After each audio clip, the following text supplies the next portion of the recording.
As of today, MLS rosters are officially frozen, which means the players you have now are the players you will have for the rest of the season. No more transfers.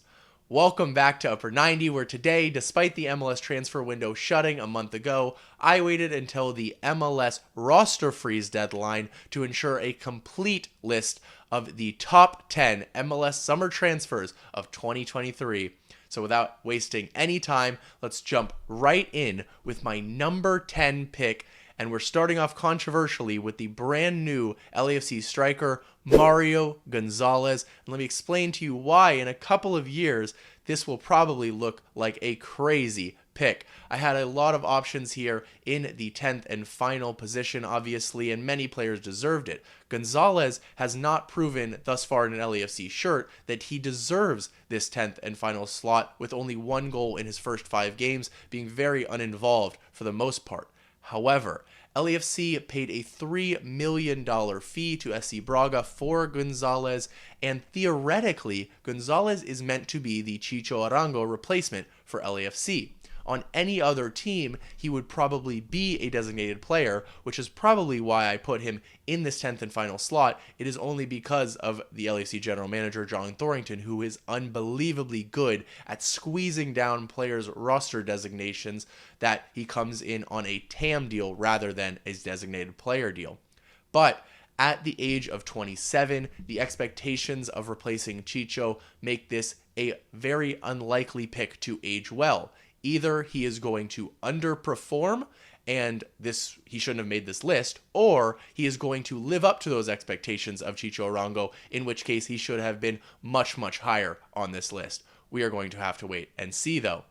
Into the number 9 position, I put Richie Laryea, the new Vancouver Whitecaps, right back. And yes, this is a weird one. It is the only loan on this list, but it is really weird because, of course, Richie Laryea was already in MLS. For those of you who don't know, Laryea began his MLS career with Orlando City as a midfielder before establishing himself as a top right back in MLS when he moved to Toronto. Nottingham Forest bought him from Toronto before loaning him back 6 months later, and now Vancouver are loaning him, but this is different. And what makes this different is Vancouver have the intention of purchasing Richie Laryea on a permanent transfer in the winter and making him a designated player and the face of their franchise ahead of the 2026 World Cup. Along with Sam Adekugbe, who they signed on deadline day, Vancouver now have the fullback pairing of the Canadian national team, and they added Junior Hoylett at the very, very last minute too. That is the type of reason why I waited for this video. And so not only will Richie Laryea help them immensely on the pitch, but it is one of the best marketing moves I have seen in a while, and that is part of the reason why Laryea is on this list. What that tells me is that Vancouver are not satisfied with Toronto being the biggest club in Canada. They understand that they have to make moves to become bigger than Toronto FC, which was obviously a difficult task, but by taking their biggest Canadian star, signing a couple other Canadian internationals, they are looking to be the big club by World Cup 2026. And if you are a new Canadian fan looking at MLS, you're probably going to lean towards Vancouver because they have the Canadian stars. And so I love this little brotherly rivalry between these two Canadian clubs, even though I, of course, am not Canadian. With that, though, we can move into the number 8 position, and it is another striker, Minnesota's new striker, Teemu Pukki. And I am fully unconvinced by this move as a major game changer, but Minnesota needed a striker so badly that it may end up being so. He is, of course, a quality player, but he is now 33, and the age is clearly getting to him. In the 2021 season, he scored 26 goals in the English Championship, which is an absolute incredible season. That was a tear for Pukki, and that was back at 30 years old. Then, at 31, in 21-22, he moved up to the Premier League with Norwich, where he scored 11 goals in the Premier League. And of course, you expect a drop off, but they say you score about half as many goals in the Premier League as you would in the Championship. So still a slight drop off for Pukki there probably. But then into the 2023 season, last season, where he scored 10 goals back in the Championship, a major drop off, and that is why they got him for free, Minnesota did, from Norwich.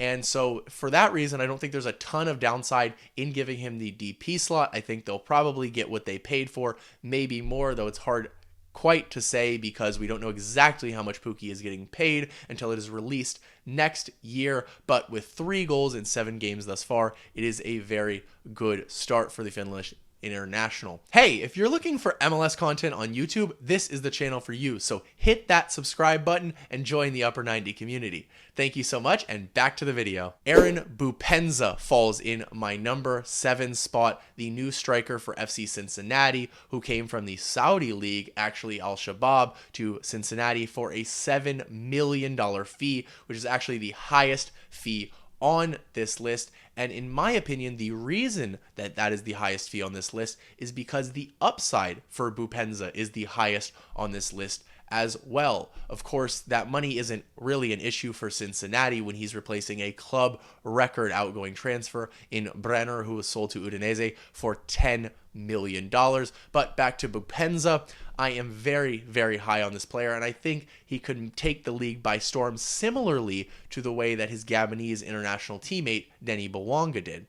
Boupendza is settling in, finding where he can impact the game with 2 goals in 7 matches thus far, including on his debut. But I think next year will be his breakout season if he doesn't do so in the playoffs. Into the number 6th position now. We're continuing with the striker trend, this time moving over to Nashville. It is Sam Surridge, and I have been calling for Nashville to get a real striker partner for Hani Mukhtar for a while now, and they have finally gone and done it with an around £5 million transfer fee, which is serious money for MLS, but it is chump change coming from the Premier League, and that's really what Sam Surridge was in the Premier League. He had 1 goal in 20 matches last season. Of course, that is the best league in the world, though. So what about he do in the Championship? Obviously much closer to the MLS level. He had 9 goals in 37 matches in the Championship, mostly as a substitute because he wasn't starting a ton. And to me, this is exactly what makes Nashville one of the best scouting teams in MLS. Yes, you can point out Ake Loba in their general recruitment, though, is top class for me, especially when we're looking at those big signings. Surridge comes in and scores in his first 3 games in Leagues Cup, helping Nashville to that final and, of course, their biggest game in club history thus far. He has not scored in MLS play yet, but finding these undervalued players who will fit the Nashville system is what GM Mike Jacobs does so well, and it looks like they've done it once again here with Sam Surridge. Moving into the top 5 now, another attacker, but the left wing for Columbus Crew, it is Diego Rossi. The Fenerbahce player moved to Columbus Crew for $5.63 million plus $1 million in add-ons, and Fenerbahce retain a 15% sell-on clause for Rossi. So that is a very significant fee when you add all of those things up. And Zelarayan left, of course, with debates on whether MLS rules force them to sell in order to bring in Rossi, whether that is the case or not, which it probably isn't in my opinion. Rossi is an incredible way to replace the production of Lucas Zelarayan, who is certainly a more creative player, than Rossi is, but both are guaranteed production. Rossi had over 20 goal contributions in both full seasons with LAFC, as well as, of course, winning that 2020 Golden Boot Award and Young Player of the Year award along with it in that shortened season. Now, it seems nuts, of course, to put a former MLS Golden Boot winner 5th on his list in his return to this league, but I think you all know why he is only 5th on this list. And with that, we will move to Inter Miami, starting with the left back, Jordi Alba, in the 4th position on my list. And what can I really say here? We are lucky to be graced by his presence in this league. But what I love about this, Alba, along with his Miami teammates that we will get to soon, he is showing the dedication to the craft, not worried about the retirement league idea. That is clearly not it, because he has been training on his own in Spain before he even signed a contract with Inter Miami. He was ready and revved up to go. That, to me, is what has been so crucial for this Miami run. He's, of course, the youngest of the 3 Miami and Barcelona guys, but also probably the least impactful. Feels weird saying that, though, and he is arguably the best left back of all time. And the same, obviously, can be true in the respective positions of these other 2 players that we will get to soon. Now, I know what you're thinking, though. If Alba is 4th, who cracked the top 3 of the other Miami players? Well, you're going to have to wait to find out, because in the 3rd spot is Sergio Busquets, of course, the defensive midfielder who is 1 year older than Alba. I'm more worried about his fitness than Alba, but clearly I am not that worried, putting him in my 3rd slot. He will have more of an impact on games than Alba, in my opinion, especially due to that position, but Alba isn't a DP, so it is close in terms of the criteria on this list of who is the better signing. As you can see, I still lean slightly towards Busquets, though, but can somebody just ask Tata Martina so I don't have to be the one to decide? Thank you very much.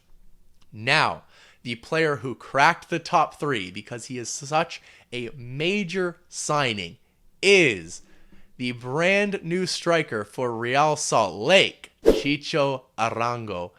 Of course, coming from Pachuca for $6 million, the former LAFC striker. That is the same price that LAFC sold him to Pachuca for. He was the 2021 MLS Newcomer of the Year, and you can see why on his return, scoring just 23 minutes into his RSL debut. And that really, to me, tells you all you need to know about Chicho Arango. The man scores goals, especially in MLS. He fits this league very, very well and is the really absolute perfect signing for RSL, who have been craving a number 9 for a long time. He already has 5 goals and an assist in 10 games for RSL. And of course, the reason he is 2nd ahead of Busquets and Alba and not 4th is simply due to age. At 28, he could keep RSL relevant for years to come. And since he played for LAFC, of course, and I am an LAFC reporter, for those of you who don't know, I can also tell you that off the field, his clothes are the only flashy thing about him. He is a humble, hardworking, and fantastic teammate. The contingent of Colombians in Salt Lake, including fellow multi-million-dollar signings Andres Gomez and Nelson Palacio, will only help that chemistry and help him thrive even more. He is settled in well. His family has a house, doing everything to settle in as a family there in Salt Lake. So watch out for this team as the playoffs approach. They have a ton of quality, and with Chicho Arango leading them up front, they could do a ton of damage in the Western Conference playoffs. But that may have been a shock number 2 for some of you. I think he totally deserves it. The number 1 player on this list will shock absolutely nobody. He is not only the biggest signing of the summer in MLS, he is the biggest MLS signing of all time. I don't want to hear anything about David Beckham because it's not even close. Lionel Messi has arrived in MLS. He is in Miami, and he is obviously already tearing everything up. You can go look at his stats. But why is Messi the greatest and the biggest player of all time? Well, don't ask me. It doesn't even matter what I say. Listen to Giorgio Chiellini. If you think that Messi is a normal player, it's a huge mistake.